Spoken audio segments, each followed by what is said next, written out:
Welcome to JDK institution. ಎಲ್ಲರಿಗೂ ನಮಸ್ಕಾರ. Last ಚಾಪ್ಟರ್ನಲ್ಲಿ ನಾವು ಫರ್ದರ್ ಚಾಪ್ಟರ್ಸ್ಗೆ ಬೇಕಾಗಿರುವಂತಹ ಮ್ಯಾಥಮೆಟಿಕಲ್ ಟೂಲ್ಸ್ನ ಬ್ರೀಫ್ ಔಟ್ ಮಾಡ್ಕೊಂಡಿದ್ದೀವಿ. ಸೊ ಈಗ the next chapter that we are going to start is a motion in a straight line. ಇಲ್ಲಿ ಹೆಸರಲ್ಲೇ ಇದೆ ಸ್ಟ್ರೈಟ್ ಲೈನ್ ಮೋಷನ್ ಅಂತ ಬಂತು ಅಂತ ಅಂದರೆ ಒನ್ ಡೈಮೆನ್ಷನಲ್ ಮೋಷನ್ನು. ಇಲ್ಲ ಮೋಷನ್ ಎಕ್ಸ್ ಆಕ್ಸಿಸ್ ಮೇಲೆ ಇರಬೇಕು, ಇಲ್ಲ ವೈ ಆಕ್ಸಿಸ್ ಮೇಲೆ ಇರಬೇಕು, ಇಲ್ಲ ಝೆಡ್ ಆಕ್ಸಿಸ್ ಮೇಲೆ ಇರಬೇಕು. ಮ್ಯಾಥಮೆಟಿಕಲಿ ಹೇಳೋದಾದರೆ ನಮ್ಮ ಕಾರ್ಟೇಷಿಯನ್ ಕೋಆರ್ಡಿನೇಟ್ ಸಿಸ್ಟಮ್ನಲ್ಲಿ ಪ್ಲೇನಲ್ಲಾಗಲಿ ಅಥವಾ 3 ಡೈಮೆನ್ಷನಲ್ ಸ್ಪೇಸ್ನಲ್ಲಾಗಲಿ ನಾವು ತಗೊಳ್ತಿಲ್ಲ. ಸೊ ಈಗ coming to actual part of the chapter, ಒಂದು ಪಾರ್ಟಿಕಲ್ಲು ಒಂದು ಜಾಗದಿಂದ ಇನ್ನೊಂದು ಜಾಗಕ್ಕೆ ಹೋಗಿದೆ ಅಂತ ಇಟ್ಕೊಳ್ಳೋಣ. ಈಗ ನಾನು ಕೆಲವೊಂದು ಕ್ವಶನ್ ಕೇಳ್ತೀನಿ. ಒಂದು ಜಾಗದಿಂದ ಇನ್ನೊಂದು ಜಾಗಕ್ಕೆ ಹೋಗಿದೆ, ಎಷ್ಟು ಬೇಗ ಹೋಗಿದೆ ಅಂತೇಳಿ, ಎಷ್ಟು ದೂರ ಹೋಗಿದೆ ಅಂತೇಳಿ. ಎಷ್ಟು ದೂರ ಹೋಗಿದೆ ಅನ್ನೋದನ್ನ ನಾನು ಆನ್ಸರ್ ಮಾಡಬೇಕು ಅಂದರೆ ನನಗೇನು ಗೊತ್ತಿರಬೇಕು? ಎಲ್ಲಿಂದ ಸ್ಟಾರ್ಟ್ ಆಯಿತು ಅಂತ ಗೊತ್ತಿರಬೇಕು, ಎಲ್ಲಿಗೆ ಎಂಡ್ ಆಯಿತು ಅಂತ ಗೊತ್ತಿರಬೇಕು. ಎಲ್ಲಿಂದ ಸ್ಟಾರ್ಟ್ ಆಯಿತು, ಎಲ್ಲಿಗೆ ಎಂಡ್ ಆಯಿತು ಅಂತ ಗೊತ್ತಿದ್ರೆ ಎಂಡ್ ಪಾಯಿಂಟು ಮತ್ತು ಸ್ಟಾರ್ಟಿಂಗ್ ಪಾಯಿಂಟ್ ಮಧ್ಯೆ ಇರುವಂಥ ಡಿಸ್ಟೆನ್ಸ್ನ ನಾನು ಏನಂತ ಕರಿಬೋದು?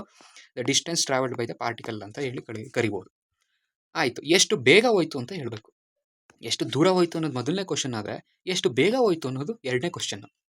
ಎಷ್ಟು ಬೇಗ ಹೋಯಿತು ಅಂತ ಹೇಳಬೇಕಾದ್ರೆ ನನಗೇನು ಗೊತ್ತಿರಬೇಕು? ಸ್ಟಾರ್ಟಿಂಗ್ ಪಾಯಿಂಟಿಂದ ಎಂಡಿಂಗ್ ಪಾಯಿಂಟ್ಗೆ ಎಷ್ಟು ನಿಮಿಷದಲ್ಲಿ ಅಥವಾ ಎಷ್ಟು ಸೆಕೆಂಡ್ನಲ್ಲಿ ಹೋಯಿತು ಅಂತ ನನಗೆ ಗೊತ್ತಾಗಬೇಕು. What is the meaning of that?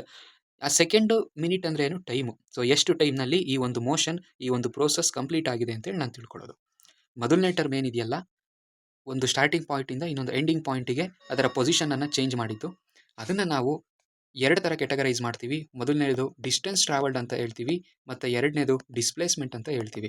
Let us distinguish these two things. ಏನಿದು ಡಿಸ್ಟೆನ್ಸ್ ಟ್ರಾವೆಲ್ಡ್, ಏನಿದು ಡಿಸ್ಪ್ಲೇಸ್ಮೆಂಟ್ ಅಂತ ಹೇಳಿ. ಸದ್ಯಕ್ಕೆ ಒನ್ ಡೈಮೆನ್ಷನಲ್ ಮೋಷನ್ ಮಾತ್ರ ಕನ್ಸಿಡರ್ ಮಾಡ್ಕೊತಿರೋದ್ರಿಂದ ಈಗ ಓ ಇಂದ ಸ್ಟಾರ್ಟ್ ಆಗಿ ಹೇಗೆ ಬಂತು ಅಂತ ನಾವು ಅಂದ್ಕೊಳ್ಳೋಣ. ಓ ಇಂದ ಸ್ಟಾರ್ಟ್ ಆಗಿ ಹೇಗೆ ಬಂದಿದೆ, ಸೀದಾ ಹೇಗೆ ಬಂತು ಅಂದರೆ ಡಿಸ್ಟೆನ್ಸ್ ಟ್ರಾವೆಲ್ಡ್ ಅಂತ ತಗೊಳ್ಳೋಣ. ಒಂದೇ ಲೈನಲ್ಲಿ ಬರಬೇಕಾ? ಹೇಗೆ? ಇಲ್ಲ, ಹೇಗೆಲ್ಲ ಬರ್ಬೋದು. For the sake of argument ನಾನು ತಗೊಳ್ತಿದ್ದೀನಿ ಪ್ಲೇನ್ನಲ್ಲಿ ಮೋಷನ್ನ. ಓ ಇಂದ ಶುರು ಮಾಡಿ ಇಲ್ಲೆಲ್ಲೆಲ್ಲೋ ಸುತ್ತಾಡಿಕೊಂಡು ಇಲ್ಲೆಲ್ಲೆಲ್ಲೋ ಹೋಗಿ ಇನ್ನೆಂಗೆಂಗೋ ಬಂದು ಎ ತನಕ ಬರ್ಬೋದು. ಅಥವಾ ಸೀದಾ ಓ ಇಂದ ಹೇಗೆ ಡೈರೆಕ್ಟಾಗಿ ಬರ್ಬೋದು. ಅಂದರೆ ಓ ಇಂದ ಹೇಗೆ ತಲುಪೋದಕ್ಕೆ ನಮಗೆ ಬೇಜಾನ್ ಪಾಸಿಬಿಲಿಟೀಸ್ ಇದೆ. ಅದರಲ್ಲಿ ನಾನು ಚೂಸ್ ಮಾಡೋವಂಥದ್ದು ಯಾವುದು? Shortest distance. ಓ ಇಂದ ಹೇಗೆ ಶಾರ್ಟೆಸ್ಟ್ ಡಿಸ್ಟೆನ್ಸ್ ಅಂದರೆ ಯಾವುದು? Straight line. ಸೊ ಅವೆರಡರ ಮಧ್ಯೆ ಇರುವಂಥ ಸ್ಟ್ರೈಟ್ ಲೈನು. ಸೊ ಅದನ್ನು ಡಿಸ್ಪ್ಲೇಸ್ಮೆಂಟ್ ಅಂತ ಕರಿತೀವಿ. Shortest distance between any two positions ಅಂತ ಹೇಳ್ತೀವಿ. ಟೋಟಲ್ ಡಿಸ್ಟೆನ್ಸ್ ಟ್ರಾವೆಲ್ಡ್ನೇ ನಾವು ಡಿಸ್ಟೆನ್ಸ್ ಟ್ರಾವೆಲ್ಡ್ ಅಂತ ಹೇಳೋದು. ಸರಿ, ಈಗ ಈ ಪ್ರೋಸೆಸ್ ಎಷ್ಟು ಬೇಗ ಕಂಪ್ಲೀಟ್ ಆಯಿತು ಅಂತ ಎಕ್ಸ್ಪ್ಲೈನ್ ಮಾಡುವಂಥ ಕ್ವಾಂಟಿಟೀಸ್ ಅಗೇನ್ ಎರಡಿದೆ. ಒಂದು ಸ್ಪೀಡು ಮತ್ತು ಇನ್ನೊಂದು ವೆಲಾಸಿಟಿ. ಸ್ಪೀಡ್ ಏನನ್ನು ಹೇಳುತ್ತೆ, ವೆಲಾಸಿಟಿ ಏನನ್ನು ಹೇಳುತ್ತೆ. ಡಿಸ್ಟೆನ್ಸ್ ಟ್ರಾವೆಲ್ಡ್ ಎಷ್ಟು ನಿಮಿಷದಲ್ಲಿ ಎಷ್ಟು ಸೆಕೆಂಡಿನಲ್ಲಿ ಕಂಪ್ಲೀಟ್ ಆಗಿದೆ, that distance divided by time ಟೇಕನ್ನು ನಾವೇನಂತ ಕರಿತೀವಿ? ಸ್ಪೀಡ್ ಅಂತ ಕರಿತೀವಿ. ಡಿಸ್ಪ್ಲೇಸ್ಮೆಂಟ್ ಬೈ ಟೈಮ್ ಟೇಕನ್ನು ನಾವೇನಂತ ಕರಿತೀವಿ? ವೆಲಾಸಿಟಿ ಅಂತ ಹೇಳಿ ಕರಿತೀವಿ. ಓಕೆ, ಸೊ ಈಗ ಮತ್ತೆ ನಾವು ಸ್ಪೀಡ್ ಅಂತ ಬಂದಾಗ ಎರಡು ರೀತಿಯ ಬರುತ್ತೆ ಅದರಲ್ಲಿ. ಒಂದು ಆವ್ರೇಜ್ ಸ್ಪೀಡು, ಇನ್ನೊಂದು ಇನ್ಸ್ಟಂಟೇನಿಯಸ್ ಸ್ಪೀಡ್ ಅಂತ ಹೇಳಿ. ವೆಲಾಸಿಟಿನಲ್ಲೂ ಕೂಡ ಅಷ್ಟೇ, ನಮಗೆ ಅಗೈನ್ 2 ಟೈಪ್ಸ್ ಆಫ್ ವೆಲಾಸಿಟಿ ಬಂದು ಹೋಗುತ್ತೆ ಇಲ್ಲಿ. ಒಂದು ಆವ್ರೇಜ್ ವೆಲಾಸಿಟಿ ಅಂತ ಹೇಳಿ, ಇನ್ನೊಂದು ಇನ್ಸ್ಟಂಟೇನಿಯಸ್ ವೆಲಾಸಿಟಿ ಅಂತ ಹೇಳಿ. ಇದ್ರ ಬಗ್ಗೆ ನೋಡೋಣ. ಈ ಆವ್ರೇಜ್ ವೆಲಾಸಿಟಿ ಅಂದರೆ ಏನು, ಇನ್ಸ್ಟಂಟೇನಿಯಸ್ ವೆಲಾಸಿಟಿ ಅಂದರೆ ಏನು ಅಂತ ಹೇಳಿ. For the sake of argument ನಾನು ತಗೊಳ್ಳೋದಾದರೆ, ಬಸ್ ಸ್ಟ್ಯಾಂಡಿಂದ ಮನೆಗೆ ಬಂದಿದ್ದೀರಾ ಅಂತ ಇಟ್ಕೊಳ್ಳಿ. ಸೊ ಬಸ್ ಸ್ಟ್ಯಾಂಡಿಂದ ಮನೆಗೆ ಬಂದಿದ್ದೀರಾ, ಎಷ್ಟು ದೂರ ಇರ್ಬೋದು ಬಸ್ ಸ್ಟ್ಯಾಂಡಿಂದ ಮನೆ? ಅಂದಾಜು ಸುಮ್ಮನೆ ಒಂದು 2 ಕಿಲೋಮೀಟ್ರ್ ಇದೆ ಅಂತ ತಗೊಳ್ಳೋಣ. ಸೊ ಬಸ್ ಸ್ಟ್ಯಾಂಡಿಂದ ಮನೆಗೆ 2 ಕಿಲೋಮೀಟ್ರನ್ನ ನೀವು ಒಂದು 10 ನಿಮಿಷದಲ್ಲಿ ಬಂದಿದ್ದೀರಾ ಅಂತ ಇಟ್ಕೊಳ್ಳಿ, 10 ಮಿನಿಟ್ಸ್ನಲ್ಲಿ. ಸೊ ಇಲ್ಲಿ 10 ನಿಮಿಷದಲ್ಲಿ 2 ಕಿಲೋಮೀಟ್ರ್ ಬಂದಿದ್ದೀರಾ. ವೆಲಾಸಿಟಿ ಎಷ್ಟು ಅಂತ ಕೇಳಿದ್ರೆ ನಾನು ಏನಂತ ಆನ್ಸರ್ ಮಾಡಬೇಕು? Basically displacement divided by time taken, 2 divided by 10 ಅಂತ ತಗೊಳ್ಳೋಣ. 2 kilometre divided by 10 minutes. So 2 kilometre divided by 10 minutes ಅಂದರೆ ಎಷ್ಟಾಗುತ್ತದು? 1 divided by 5 kilometre per minute ಅಂತ ಬರುತ್ತೆ. ಇದ್ರ ಅರ್ಥ ಏನು? 2 ಕಿಲೋಮೀಟ್ರನ್ನ 10 ನಿಮಿಷದಲ್ಲಿ ಟ್ರಾವೆಲ್ ಮಾಡಿದ್ದೀರಾ ಅಂದರೆ 1 ಕಿಲೋಮೀಟ್ರನ್ನ ಟ್ರಾವೆಲ್ ಮಾಡೋಕ್ಕೆ ಎಷ್ಟು ನಿಮಿಷ ತಗೊಳ್ತೀರಾ ಅಂತ. ಇದನ್ನು ನಾವೇನಂತ ಹೇಳ್ತೀವಿ? ವೆಲಾಸಿಟಿ ಅಂತ ಹೇಳಿ ಕರಿತೀವಿ. ಇದನ್ನು ಇನ್ನೂ ನಾನು ಸಿಂಪ್ಲಿಫೈ ಮಾಡೋದಾದರೆ this will become 0.2 kilometre per minute. ಅಂದರೆ 1 ನಿಮಿಷಕ್ಕೆ 200 ಮೀಟ್ರ್ ಕಂಪ್ಲೀಟ್ ಮಾಡಿದ್ದೀರಾ ಅಂತ ಇದ್ರ ಅರ್ಥ. ಓಕೆ, ಆದರೆ you just think like this. ಇದಕ್ಕೆ ಇನ್ನೂ ಒಂದು ಮೀನಿಂಗ್ ಇದೆ. 0.2 ಕಿಲೋಮೀಟರ್ ಪರ್ ಮಿನಿಟ್ ಅಂತ ಅಂದರೆ, ಈಗ ಬಸ್ ಸ್ಟ್ಯಾಂಡಿಂದ ಶುರು ಮಾಡಿ ಮನೆ ತನಕ ಬಂದಿರೋ ನೀವು ಪ್ರತಿ ಪಾಯಿಂಟಲ್ಲೂ ಎಲ್ಲೇ ನೋಡಿದ್ರೂ ಅಷ್ಟೇ ಸ್ಪೀಡ್ನಲ್ಲಿ ಬರ್ತಿರ್ತೀರಾ, 0.2 ಕಿಲೋಮೀಟರ್ ಪರ್ ಮಿನಿಟ್ನಲ್ಲಿ ಅಂತ ಇದ್ರ meaning. The meaning of average velocity. ಆದರೆ ಇನ್ ರಿಯಾಲಿಟಿ ನೀವು ಪ್ರತಿ ಪಾಯಿಂಟ್ನಲ್ಲೂ ಇಷ್ಟೇ ವೆಲಾಸಿಟಿ ಅಥವಾ ಇಷ್ಟೇ ಸ್ಪೀಡ್ನ ನೀವು ಮೈಂಟೈನ್ ಮಾಡ್ತೀರಾ? ಇಲ್ಲ. ಬಸ್ ಸ್ಟ್ಯಾಂಡಿಂದ ಮನೆಗೆ ಬರ್ತಿದ್ದಾಗ ಅಡ್ಡಕ್ಕೆ ಯಾವುದೋ ಒಂದು ವೆಹಿಕಲ್ ಬರ್ಬೋದು, ಸಿಗ್ಬೋದು, ಒಂದು ದನ ಅಡ್ಡ ಸಿಗ್ಬೋದು, ಅವಾಗೆಲ್ಲ ಸ್ಲೋ ಡೌನ್ ಆಗ್ತೀರಾ. ಅಂದರೆ 2 ಕಿಲೋಮೀಟ್ರನ್ನ 10 ನಿಮಿಷದಲ್ಲಿ ನಾನು ತಲುಪಬೇಕು ಅಂದರೆ ನನಗೆ ಬೇಸಿಕಲಿ 2 ಪಾಸಿಬಿಲಿಟೀಸ್ ಇದೆ. ಏನು? ಪ್ರತಿ ನಿಮಿಷಕ್ಕೆ 200 ಮೀಟರ್ನ ಕಂಪ್ಲೀಟ್ ಮಾಡ್ತಾ ಬರೋದು, ಅಂದರೆ ಒಂದೇ ಸ್ಪೀಡ್ನಲ್ಲಿ ಬರೋವಂಥದ್ದು. That is provided by average velocity. But in reality ಇಲ್ಲ, ಆ ರೀತಿ ಬರೋದಿಲ್ಲ. ಪ್ರತಿ ಪಾಯಿಂಟಿನಲ್ಲೂ ಕೂಡ ಎಲ್ಲೆಲ್ಲಿ ನಮಗೆ ಅಡಚಣೆಗಳು ಬರುತ್ತೋ, ಎಲ್ಲೆಲ್ಲಿ ನಮಗೆ ಅಬ್ಸ್ಟಾಕಲ್ಸ್ ಸಿಗುತ್ತೋ ಅಲ್ಲೆಲ್ಲ ನಾವೇನು ಮಾಡ್ತೀವಿ, ಸ್ಲೋ ಡೌನ್ ಆಗ್ತೀವಿ. ಮಧ್ಯದಲ್ಲಿ ಎಲ್ಲಾದರೂ ಸಿಗ್ನಲ್ ಏನಾದರೂ ಇತ್ತು ಅಂದರೆ ಆ ಪರ್ಟಿಕ್ಯುಲರ್ 2 ಮಿನಿಟ್ಸ್ನಲ್ಲಿ ನಾವು ವೆಲಾಸಿಟಿ ಅಥವಾ ನಮ್ಮ ಸ್ಪೀಡ್ 0 ಕೂಡ ಇರುತ್ತೆ, ಯಾಕಂದರೆ ನಾವು ನಿಂತ್ಕೊಂಡ್ಬಿಟ್ಟಿರ್ತೀವಿ. ಅಂದರೆ ಏನು ಮಾಡ್ಬೇಕು, ನಾನು ಇವಾಗ ಪ್ರತಿ ಪಾಯಿಂಟಿನಲ್ಲೂ ನಮ್ಮ ಸ್ಪೀಡ್ ಆರ್ ವೆಲಾಸಿಟಿ ಎಷ್ಟಿದೆ ಅಂತ ಕಂಡುಹಿಡಬೇಕು. ಅದನ್ನು ಕೊಡುವಂತಹ ಕ್ವಾಂಟಿಟೀಸೇ instantaneous velocity and instantaneous speed ಅಂತ ಹೇಳ್ತೀವಿ. ಸೊ ಇನ್ಸ್ಟಂಟೇನಿಯಸ್ ಅಂದರೆ speed or velocity at one particular instant of time. ನನಗೆ ಬೇಕಿರುವಂಥ ಪರ್ಟಿಕ್ಯುಲರ್ ಇನ್ಸ್ಟೆಂಟ್ನಲ್ಲಿ ಎಷ್ಟಿದೆ ಸ್ಪೀಡು ಅಥವಾ ವೆಲಾಸಿಟಿ. ಸೊ ಆವ್ರೇಜ್ ವೆಲಾಸಿಟಿನ ಮೆನ್ಷನ್ ಮಾಡಬೇಕಾದ್ರೆ ನಾವು ಹೇಗೆ ಮೆನ್ಷನ್ ಮಾಡ್ತೀವಿ, delta x divided by delta t ಅಂತ ಮೆನ್ಷನ್ ಮಾಡ್ತೀವಿ. ಇನ್ಸ್ಟಂಟೇನಿಯಸ್ ವೆಲಾಸಿಟಿನ ಮೆನ್ಷನ್ ಮಾಡಬೇಕಾದ್ರೆ ಯಾವ ರೀತಿ ಮೆನ್ಷನ್ ಮಾಡ್ತೀವಿ, we will consider the derivative of displacement with respect to time. So last mathematical concepts required ಅದರಲ್ಲಿ ಈ ಡಿರೈವೇಟಿವ್ ಅಂದರೆ ಏನು ಅಂತ ಹೇಳಿತ್ತು. Please go back and revise that. D X divided by D t. ಒಂದು ಎಕ್ಸಾಂಪಲ್ ಕೊಡ್ತೀನಿ. ಇಲ್ಲಿ ಡಿ ಎಕ್ಸ್ ಡಿವೈಡೆಡ್ ಬೈ ಡಿ ಟಿ, ಇಲ್ಲಿ ನಮ್ಗೆ ಇಂಡಿಪೆಂಡೆಂಟ್ ವೇರಿಯಬಲ್ ಯಾವುದು, ಟೈಮ್. ಡಿಪೆಂಡೆಂಟ್ ವೇರಿಯಬಲ್ ಯಾವುದು, ಡಿಸ್ಪ್ಲೇಸ್ಮೆಂಟ್ ಎಕ್ಸ್. ಅಂದರೆ ಟೈಮ್ ಬದಲಾದಂಗೆ ಪಾರ್ಟಿಕಲ್ನ ಪೊಸಿಷನ್ ಬದಲಾಗ್ತಿದೆ. ಸೊ ಎಷ್ಟು ಬೇಗ ಬದಲಾಗ್ತಿದೆ, that is provided by this quantity velocity. So ಹೇಗೆ ಎಕ್ಸ್ಪ್ರೆಸ್ ಮಾಡ್ಬೋದು ನಾವು ಈ ವೆಲಾಸಿಟಿನ ಇನ್ ಟರ್ಮ್ಸ್ ಆಫ್ ಒಂದು ಎಕ್ಸಾಂಪಲ್ ತಗೊಳ್ಳೋಣ. ಈಗ for the sake of argument ತಗೊತೀನಿ. X of t, x is a function of t. This is dependent variable, this is independent variable. ಒಂದು 3t² ಇತ್ತು ಅಂತ ನಾನು ಏನಾದರೂ ಕನ್ಸಿಡರ್ ಮಾಡ್ಕೊಂಡ್ರೆ ನನಗೆ ಇನ್ಸ್ಟಂಟೇನಿಯಸ್ ವೆಲಾಸಿಟಿ ಬೇಕು at time t is equal to 1 second. 1 second, ಮೊದಲನೇ ಸೆಕೆಂಡಿನಲ್ಲಿ ವೆಲಾಸಿಟಿ ಎಷ್ಟಿದೆ ಗೊತ್ತಾಗಬೇಕಪ್ಪ ನನಗೆ. ಏನು ಮಾಡೋದು, ಸಿಂಪಲ್, ಇದನ್ನು with respect to time differentiate ಮಾಡಿ. ಹೇಗೆ ಡಿಫ್ರೆನ್ಷಿಯೇಟ್ ಮಾಡೋದು, ಲಾಸ್ಟ್ ಕ್ಲಾಸ್ನಲ್ಲಿ ಹೇಳಿತ್ತು ಯಾವ ಥರ ಡಿಫ್ರೆನ್ಷಿಯೇಟ್ ಮಾಡ್ಬೋದು ಅಂತ. The value will become 3 × 2 × t to the power of 1 simply equal to 6 × t. ನನಗೆ ಬೇಕಿರೋದು ಯಾವಾಗ, ಅಟ್ 1 ಸೆಕೆಂಡ್. 1 ಸೆಕೆಂಡ್ನಲ್ಲಿ ಎಷ್ಟಿತ್ತು ಅಂತ ನನಗೆ ಬೇಕು. ಏನು ಮಾಡೋದು, ಅಟ್ 1 ಸೆಕೆಂಡ್ ಅಂದರೆ ಈ ಟಿ ಜಾಗದಲ್ಲಿ ನಾನು 1 ಸೆಕೆಂಡ್ನ ಸಬ್ಸ್ಟಿಟ್ಯೂಟ್ ಮಾಡಿದ್ರೆ velocity, instantaneous velocity 6 metre per second ಇತ್ತು ಅಂತ ಹೇಳ್ಬೋದು. SI unit of velocity is metre per second. ನ್ಯೂಮರೇಟರ್ನಲ್ಲಿ ಡಿಸ್ಪ್ಲೇಸ್ಮೆಂಟ್ ಇರುತ್ತೆ, ಡಿನಾಮಿನೇಟರ್ನಲ್ಲಿ ಟೈಮ್ ಇರುತ್ತೆ. ಡಿಸ್ಪ್ಲೇಸ್ಮೆಂಟ್ನ ಯೂನಿಟ್ ಮೀಟರು, ಟೈಮಿನ ಯೂನಿಟ್ ಸೆಕೆಂಡು, ವೆಲಾಸಿಟಿಯ ಒಟ್ಟು ಯೂನಿಟ್ ಬಂದು ಮೀಟರ್ ಪರ್ ಸೆಕೆಂಡ್ ಆಗುತ್ತೆ. ಇದಾದಮೇಲೆ ನನಗೆ ಬರುವಂಥ ನೆಕ್ಸ್ಟ್ ಫಿಸಿಕಲ್ ಕ್ವಾಂಟಿಟಿ ಯಾವುದಪ್ಪ ಅಂದರೆ ಆಕ್ಸಿಲರೇಷನ್. ಅಗೈನ್ ಆಕ್ಸಿಲರೇಷನಲ್ಲೂ 2 ಕೈಂಡ್ಸ್ ಇದೆ. ಒಂದು ನಾವು ಆವ್ರೇಜ್ ಆಕ್ಸಿಲರೇಷನ್ ಕನ್ಸಿಡರ್ ಮಾಡ್ತೀವಿ, ಇನ್ನೊಂದು ಇನ್ಸ್ಟಂಟೇನಿಯಸ್ ಆಕ್ಸಿಲರೇಷನ್ನ ಕನ್ಸಿಡರ್ ಮಾಡ್ಕೊತೀವಿ. ಸೊ ಆಕ್ಸಿಲರೇಷನ್ ಅಂದರೆ ಏನು, ಪೊಸಿಷನ್ ಎಷ್ಟು ಬೇಗ ವೇರಿ ಆಗ್ತಿದೆ, ಎಷ್ಟು ಬೇಗ ಒಂದು ಪಾರ್ಟಿಕಲ್ ಇನ್ನೊಂದು ಜಾಗದಿಂದ ಮತ್ತೊಂದು ಜಾಗಕ್ಕೆ ಹೋಗ್ತಿದೆ ಅಂತ ಎಕ್ಸ್ಪ್ಲೈನ್ ಮಾಡೋದು ವೆಲಾಸಿಟಿ ಅನ್ನೋ ಕ್ವಾಂಟಿಟಿ. ವೆಲಾಸಿಟಿ ಯಾವ ಥರ ವೇರಿ ಆಗ್ತಿದೆ, ಒಂದು ಜಾಗದಿಂದ ಇನ್ನೊಂದು ಜಾಗದಲ್ಲಿ ವೆಲಾಸಿಟಿ ಹೇಗೆ ಚೇಂಜ್ ಆಗ್ತಿದೆ ಅನ್ನೋದನ್ನ ಎಕ್ಸ್ಪ್ಲೈನ್ ಮಾಡುವಂಥ quantity acceleration. Again same as that of velocity, average acceleration ನಾವು delta v by delta t ಅಂತ ಬರ್ಕೊತೀವಿ. ಈ ಡೆಲ್ಟಾ ಅನ್ನೋ ಒಂದು ಸಿಂಬಲ್ ಬರ್ದಿದ್ದೀವಿ ಅಂದರೆ ಅದ್ರ ಮೀನಿಂಗ್ ಏನು, ನಾವು ಆವ್ರೇಜ್ ಕನ್ಸಿಡರ್ ಮಾಡ್ತಿದ್ದೀವಿ ಅಂತ ಅರ್ಥ. ಇನ್ಸ್ಟಂಟೇನಿಯಸ್ ಆಕ್ಸಿಲರೇಷನ್ ಬೇಕು ಅಂದರೆ ಏನು ಮಾಡೋದು, ಡೆಲ್ಟಾ ಜಾಗದಲ್ಲಿ ವಿ ಹಾಕ್ಕೊಳ್ಳೋದು ಅಷ್ಟೇ, d v divided by D t ಅಂತ ಬರಿತೀವಿ. ಓಕೆ, ಬಟ್ ವೆಲಾಸಿಟಿನ ನಾವೇನಂತ ಕರೆದಿದ್ದೀವಿ, d x by D t ಅಂತ ಕರೆದಿದ್ದೀವಿ. ಅಂದರೆ ಈಗ ಈ ಎಕ್ಸ್ಪ್ರೆಷನ್ನಲ್ಲಿ ನಾನು ವಿ ಜಾಗದಲ್ಲಿ d X divided by D t ಅಂತ ಹಾಕ್ಕೊತೀನಿ. ಓಕೆ, ಸೊ ಇದನ್ನು ನಾನು ಏನಂತ ಬರೀಬೋದು, ಮ್ಯಾಥಮೆಟಿಕಲಿ ಬರೀಬೇಕಾದ್ರೆ d²x ಡಿವೈಡೆಡ್ ಬೈ dt² ಅಂತ ಹೇಳಿ ಬರಿತೀವಿ. ಏನಿದರ ಅರ್ಥ, velocity is second derivative of acceleration ಅಂತ ಕರೀತಾರೆ. ಅಂದರೆ ಪೊಸಿಷನ್ನ ನಾನು ಒಂದ್ಸಲ ಡಿಫ್ರೆನ್ಷಿಯೇಟ್ ಮಾಡಿದ್ರೆ ಇನ್ಸ್ಟಂಟೇನಿಯಸ್ ವೆಲಾಸಿಟಿ ಸಿಗುತ್ತೆ dx ಬೈ dt. ಅದೇ ನಾನು ವೆಲಾಸಿಟಿನ ಒಂದು ಸಲ ಡಿಫ್ರೆನ್ಷಿಯೇಟ್ ಮಾಡಿದ್ರೆ ಆಕ್ಸಿಲರೇಷನ್ ಸಿಗುತ್ತೆ. ಅದೇ ಆಕ್ಸಿಲರೇಷನ್ ಸಿಗಬೇಕು ಅಂದರೆ ಪೊಸಿಷನ್ನ ಎಷ್ಟು ಸಲ ಡಿಫ್ರೆನ್ಷಿಯೇಟ್ ಮಾಡಬೇಕಂಗಾದ್ರೆ 2 ಸಲ ಡಿಫ್ರೆನ್ಷಿಯೇಟ್ ಮಾಡಬೇಕು.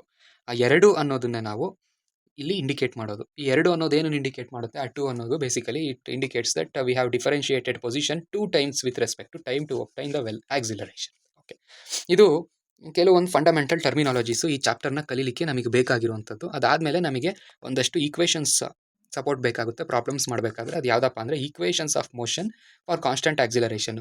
ಈಗ position with respect to time vary ಆಯಿತು, ವೆಲಾಸಿಟಿ ಅಂತ ಕರೆದ್ವಿ.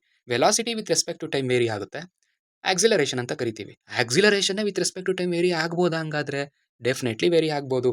ಅದನ್ನು ನಾವು ಬೇಸಿಕಲಿ ಜರ್ಕ್ ಅಂತ ಕರಿತೀವಿ. ಬಟ್ ಈ ಥರ ಯಾವ ಕ್ವಾಂಟಿಟೀಸ್ನು ನಾವಿಲ್ಲಿ ಡಿಸ್ಕಸ್ ಮಾಡೋದಿಲ್ಲ. We just need the constant acceleration. Acceleration ಏನಾದರೂ ಕಾನ್ಸ್ಟೆಂಟ್ ಆಗಿತ್ತು ಅಂತ ಅಂದರೆ ನಮ್ಮ ಹತ್ರ ಇಲ್ಲಿ ಬರೆದಿರೋವಂಥ ಒಂದು 6 ಈಕ್ವೇಷನ್ಸ್ ಇದೆ, 6 ಈಕ್ವೇಷನ್ಸು. ಪ್ರಾಬ್ಲಮ್ಸ್ ಮಾಡಬೇಕಾದ್ರೆ ಈ 6 ಈಕ್ವೇಷನ್ನಿನ ಸಪೋರ್ಟ್ ನಮಗೆ ಬೇಕು.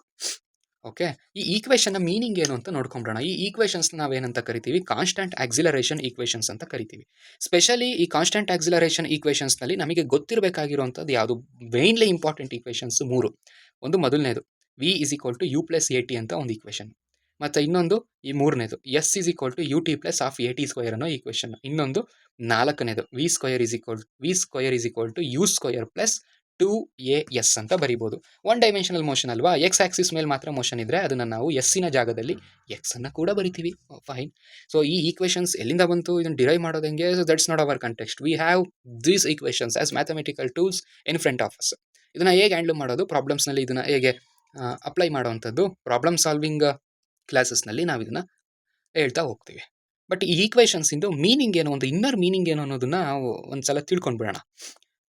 ಓಕೆ, ಇಲ್ಲಿ ಮೊದಲನೇ ಈಕ್ವೇಷನ್ ಏನಿದೆ, v is equal to u plus a t ಅಂತ ಇದೆ. ಯು ಅಂದರೆ ಏನು, ಇನಿಷಿಯಲ್ ವೆಲಾಸಿಟಿ ಅಂತ ಕರಿತೀವಿ. ವಿನ ಏನಂತ ಕರಿತೀವಿ ನಾವು, ಫೈನಲ್ ವೆಲಾಸಿಟಿ ಅಂತ ಕರಿತೀವಿ. ಸೊ ಕೆಲವೊಂದು ಬುಕ್ಕಲ್ಲಿ ಇನಿಷಿಯಲ್ ವೆಲಾಸಿಟಿನ ವಿ ನಾಟ್ ಅಂತ ಕೂಡ ರೆಪ್ರೆಸೆಂಟ್ ಮಾಡ್ತಾರೆ. ದಟ್ಸ್ ಆಲ್ಸೋ ಒಂದು ರೆಪ್ರೆಸೆಂಟೇಷನ್. ಒಂದು ಪಾರ್ಟಿಕಲ್ಲು ಒಂದು ಪಾಯಿಂಟಿಂದ ಶುರುವಾಗಿ ಇನ್ನೊಂದು ಪಾಯಿಂಟಿಗೆ ತಲುಪಿದೆ ಅಂತ ಅಂದ್ಕೊಳ್ಳೋಣ. ಶುರುವಾಗಿರೋ ಪಾಯಿಂಟ್ನೇ ನಾನು ಆರಿಜಿನ್ ಅಂತ ತಗೊಳ್ತೀನಿ. ಯಾವಾಗಲೂ ಆರಿಜಿನೇ ತಗೋಬೇಕಾ ಸರ್?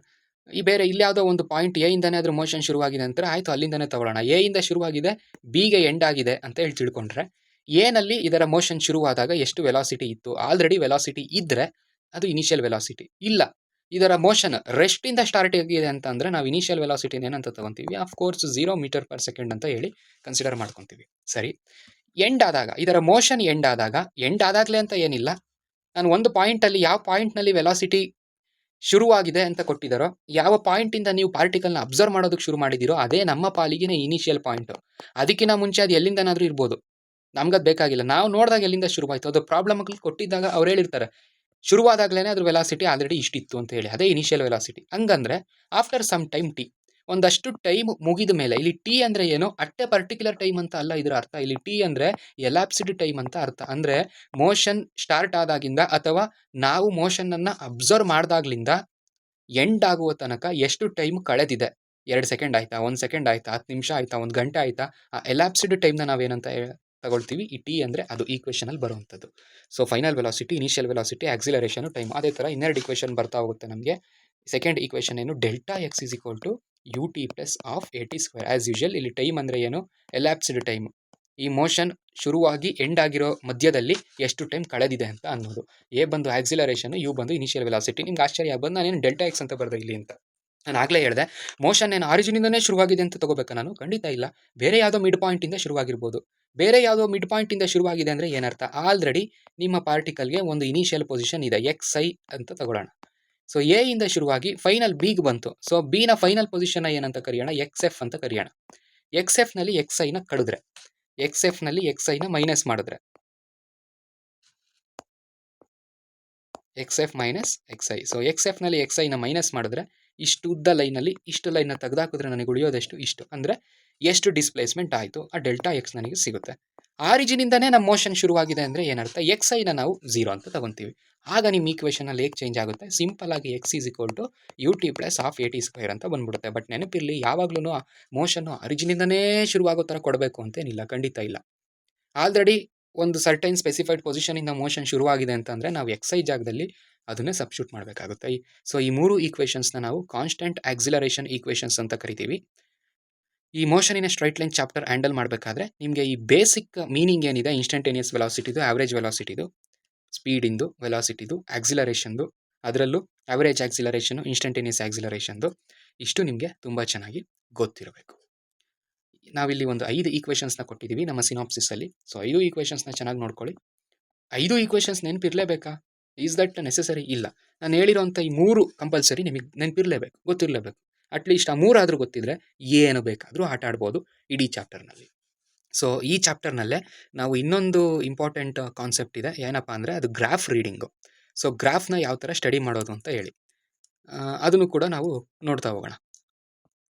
ಲಾಸ್ಟ್ ಮ್ಯಾಥಮೆಟಿಕಲ್ ಇಂಟ್ರೊಡಕ್ಷನ್ ಕ್ಲಾಸ್ನಲ್ಲಿ ನಾನು ಹೇಳಿದ್ದೆ ಗ್ರಾಫಿನ ಅರ್ಥ ಏನು ಅಂತ ಹೇಳಿ.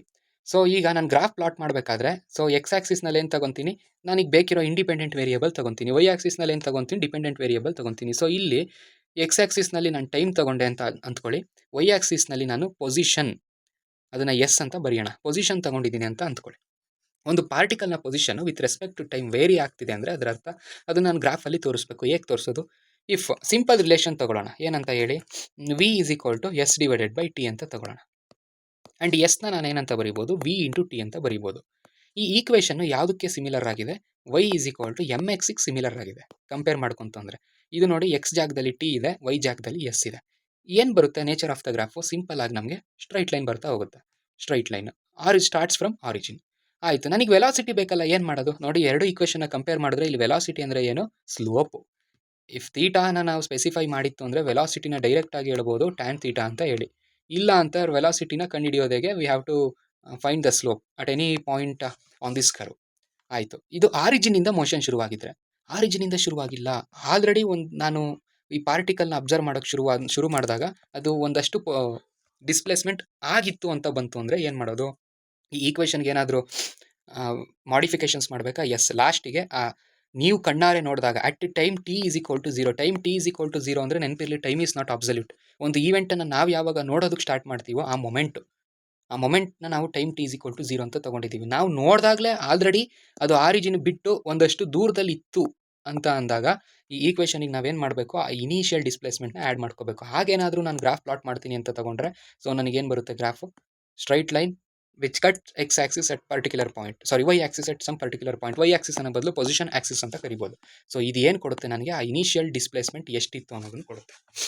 ಸೊ ಈ ರೀತಿ ನಾವು ಗ್ರಾಫ್ಗಳನ್ನ ನೋಡ್ತಾ ಹೋಗಬೇಕು. ಈಗ ನಾನು ಯಾವುದೋ ಒಂದು ರಿಲೇಷನ್ಶಿಪ್ ಕೊಟ್ಟಿದ್ದೀನಿ, so some position with respect to time varying as something like this 3t² + 2t + 1 ಅಂತ ತಗೊಳ್ಳಿ. ಸೊ ಈ ಥರ ಪೊಸಿಷನ್ ವೇರಿ ಆಗ್ತಿತ್ತು ಅಂದರೆ ಇದನ್ನು ಗ್ರಾಫ್ನಲ್ಲಿ ರೆಪ್ರೆಸೆಂಟ್ ಮಾಡಿ ಅಂದರೆ ಯಾವ ಥರ ಗ್ರಾಫ್ ಸಿಗುತ್ತೆ ನಮಗೆ? See, any quadratic equations will gives you parabola, that's it. ಈ ಪಾರ್ಟ್ ಇಲ್ಲ, ಈ ಲೀನಿಯರ್ ಪೋರ್ಷನ್ ಇಲ್ಲ, ಸಿಂಪಲ್ ಆಗಿ x is equal to 3t² ಅಂತ ಇತ್ತು ಅಂದರೆ ಇದು ಬಹಳ ಸುಲಭ. ನೋಡೋದಕ್ಕೆ ನಮ್ಮ ಪ್ಯಾರಾಬೋಲಾ ಹೇಗೆ ಕಾಣುತ್ತೆ, ಪೊಸಿಷನ್ ಟೈಮ್ ಗ್ರಾಫ್ನಲ್ಲಿ that passes through origin like this, symmetric about x axis, ಈ ರೀತಿ ಕಾಣುತ್ತೆ.